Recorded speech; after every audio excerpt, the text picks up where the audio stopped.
Friends, it's wrong for only one or two to know the revelations that lovely Circe made to me alone. I'll tell you all, so we can die with our eyes wide open now, or escape our fate and certain death together. First, she warns, we must steer clear of the Sirens, their enchanting song, their meadows starred with flowers. I alone was to hear their voices, so she said, but you must bind me with tight chafing ropes so I cannot move a muscle, bound to the spot, erect at the mast block, lashed by ropes to the mast, and if I plead, commanding you to set me free, then lash me faster, rope on pressing rope. So I informed my shipmates, point by point.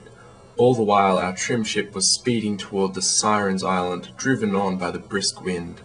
But then the wind fell in an instant, all glazed to a dead calm. A mysterious power hushed the heaving swells. The oarsmen leapt to their feet, struck the sails, stowed it deep in the hold and sat to the oarlocks, thrashing with polished oars, frothing the water white. Now with a sharp sword I sliced an ample wheel of beeswax down into pieces, kneaded them in my two strong hands, and the wax soon grew soft, worked by my strength and Helios' burning rays, the sun at high noon, and I stopped the ears of my comrade one by one. They bound me hand and foot in a tight ship, erect at the mast block, lashed by ropes to the mast, and rowed and churned the whitecaps stroke on stroke.